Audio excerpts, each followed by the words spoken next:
갑작스러운 전유성의 별세 소식에 후배 개그맨들의 애도가 줄을 이었습니다. 개그우먼 이경실은 개그계의 거목 큰 오빠가 돌아가셨다 며 24일 전북대병원 5시 30분께 도착해 전유성을 봤다는데요. 따님, 사위와 함께 후배 김신영이 옆에서 떠나질 않고 물수건을 갈아가며 간호하고 있었다고 합니다. 이경실은 숨 쉬는 걸 힘들어하셔서 너무 안타까웠는데 어젯밤 영면에 드셨다는 문자를 받았다며 전유성의 삶은 멋지고 장했으니 이제 아프지 말고 편안하게 잠들길 바란다고 추모했죠. 유족으로는 외동딸 전재비 씨가 있는데요. 첫 번째 부인과 사이에 낳은 딸입니다. 이후 전유성은 가수 진미령과 1993년 결혼했으나 2011년 갈라섰죠. 이날 전부인 진미령 또한 빈소에 근조 화환을 보내 추모의 뜻을 표했는데요. 화환에는 삼가 고인의 명복을 빕니다라는 문구가 있었죠. 과거 진미령은 전재비의 결혼에 참석하지 않은 이유로 그날 딸의 생모가 온다고 해서 그 사람들이 불편해할까봐 일부러 참석하지 않았다며 사이가 나빠서 그런 것은 아니라고 말하기도 했는데요. 전유성이 걸어온 길은 보통 개그맨들과 다릅니다. 그는 지금까지 27편의 영화에 출연했는데 코미디언이 영화에 출연하는 것은 흔한 일이니 이건 접어둘 수도 있지만 여기서 끝이 아닙니다. 전유성의 코미디언 인생 42년은 다르게 생각하기와 고정관념 깨기로 추격될 수 있는데요. 그는 몇 발짝 앞서서 다르게 생각하고 행동했죠. 1995년 종로구 인사동에 학교종이 땡땡땡을 열었는데 교실 분위기에 카페로 추억을 파는 카페는 문전성시로 완전 대박이 났습니다. 이런 사실이 소문이 나자 금방 전국의 유사, 학교종이 땡땡땡이 우후죽순으로 생겨났는데 전유성이 연 카페는 대부분 성공했습니다. 2007년 정착한 청도에 카페 니가 쏟았제를 열었는데 내가 쏟았지 의 경상도 사투리를 활용한 재치 있는 카페 이름이죠. 전유성은 책을 쓰는 작가이기도 한데요. 1995년 컴퓨터 일주일만 하면 전유성만큼 한 달을 써서 저자로 이름을 날렸고 곧이어 PC통신 일주일만 하면 전유성만큼 한다가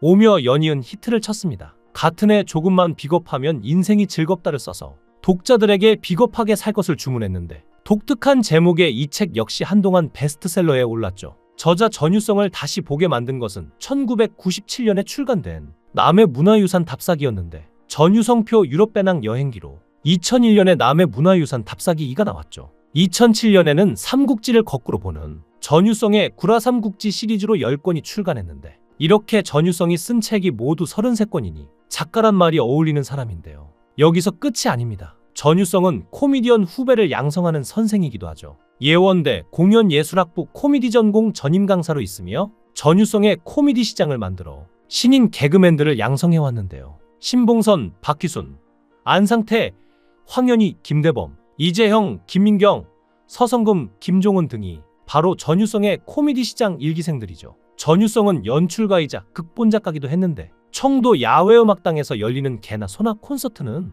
2009년부터 시작해 대박 행진을 기록 중입니다. 이쯤 되면 전유성이 화가로 시작해 시각예술의 거의 모든 장르를 크로스오버한 앤디 워홀과 다를 바가 없다는 생각이 드는데요. 이런 특이한 행보에 전유성은 가수이자 배우인 진미령과 결혼 생활을 할 때도 범상치 않았습니다. 진미령은 결혼 생활 중 한 인터뷰에서 결혼해서 지금까지 둘만 잠을 잔 게 손에 꼽을 정도로 원래 지인들을 불러 밤새워 노는 걸 좋아하는 사람이라 이번 책 집필도 처음엔 집에서 하겠다고 해서 진미령이 집을 얻어주었다고 하는데요. 스태프들만 남겨놓고 몇 개월씩 집을 비울 게 뻔한데 자신의 프라이버시를 지키기 위함이었다고 합니다. 진미령이 전유성에 대해 말하길 느닷없이 전화해서 나 일본이야 하는 사람인데 자신 역시 나도 자유로운 사람이라고 하는데요. 사실 전유성과 진미령은 혼인신고를 하지 않고 사실혼 관계로 지내다 이혼을 한 건데요. 진미령이 이 이유에 대해서 털어놓길 혼인신고는 하고 싶지 않았던 이유가 그 밑으로 들어가는 게 싫었고 또 아이도 낳고 싶지 않았다고 합니다. 그러면서 난 나를 챙기기 바쁜 사람이다. 내가 모든 걸 하는 스타일이라며 둘이 성격이 안 맞아서 헤어지게 됐다 라고 이혼의 이유를 설명했는데요. 반면 전유성은 과거 MBC 사람이 좋다에 출연해 진미령과 이혼 계기에 대해 언급한 적이 있죠. 당시 우리 딸 6학년 때 과외 선생님에게 사기를 당했다. 속일 거라고 생각 안 하고 그 사람 편을 끝까지 들었다 면서 진미령 씨가 말렸는데도 내가 오히려 나무랐다. 진미령 돈도 물렸다. 그 돈은 내가 다 물어주긴 했는데 그게 결정적으로 원인이 되어서 헤어지게 됐다 고 고백한 적이 있습니다. 만약 전유성의 말이 사실이라면 전유성에 대해서 안 좋게 말할 만도 하건만 진미령은 이혼하고 나서도 전유성에 대해서 싫어하거나 미워하거나 증오하는 게 아닌 애틋한 감정이 남아있는 것 같은데요. 하지만 진미령이 과거의 이혼 사유로 인터뷰한 내용은 조금 다릅니다. 진미령은 한 방송에 출연해 이혼을 결심하게 된 것은 한 그릇의 냉면 때문이었다고 말한 적이 있는데,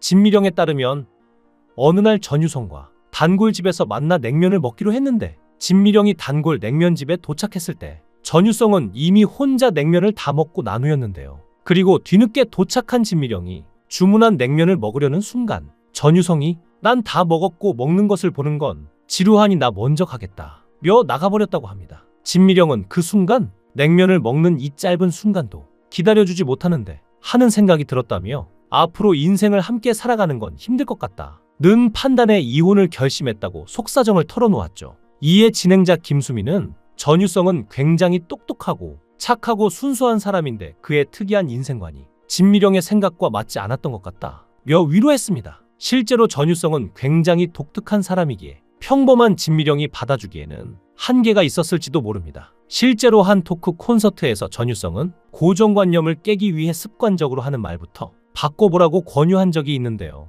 가수 최백호의 전시회에 방문했을 때 전시회를 축하합니다라는 화환이 수십 개였는데 최백호 씨 정말 근사한 일이네요라는 다른 문구에 화환이 눈에 띄었다 라며 색다른 표현이 주는 힘을 강조했습니다. 그러면서 새해 인사와 장례식 근조화환, 결혼식 청첩장 문구 등 일상생활에서 남들이 만들어 놓은 언어 대신 자신만의 언어를 찾으라 라고 조언했는데요. 전유성은 수십 년 전 이사 간 집에 살던 사람이 남긴 메모가 여전히 기억에 남는다며 평범한 인사가 아닌 평소 자주 시켜 먹던 음식점을 소개하며 행복하게 살라고 적힌 메모였고 하는데요. 실제로 이사 온 집에서 이런 메모를 발견하면 정말 기분이 좋고 남다른 느낌이 들 것 같습니다. 또 지하철 개찰구 바에 붙은 정관장 드신 분은 살살 미세요라는 광고 문구를 보고 그런 생각을 해내지 못했다는 것에 화가 난 적도 있다고 하는데요. 그러면서 남들과 다르게 살기 위해서는 세상을 다르게 보는 훈련을 해야 한다고 했죠. 실제로 전유성은 돈벌이랑 관계없이 자신이 하고 싶은 일을 한다고 하는데 그게 자신을 일하게 하는 원동력이지 남이 만들어 놓은 일은 왠지 하기 싫었다고 합니다.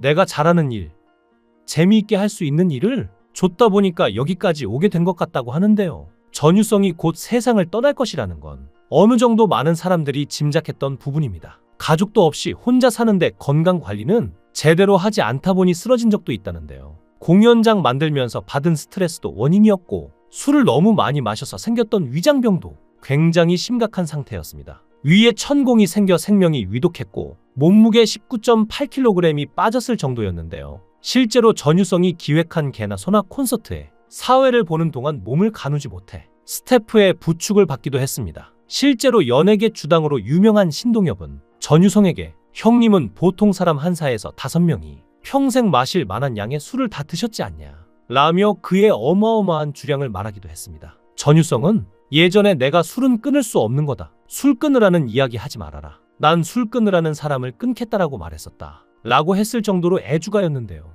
갑자기 이번에 술을 끊어야겠다고 마음먹은 게 건강 문제도 있어서 술을 끊겠다고 하자 비웃는 사람들이 많아서 그 사람들을 비웃어주기 위해서 계속 금주 중이라고 하는데요. 방송이라 우스갯소리로 넘겼지만 현재 건강이 좋지 않아 금주 중이었던 것이죠. 결국 이렇게 비보가 들려왔는데요. 개그계의 큰별 전유성이 이제는 하늘나라에서 더 이상 고통 없이 평온하시길 바랍니다. 삼가 고인의 명복을 빕니다.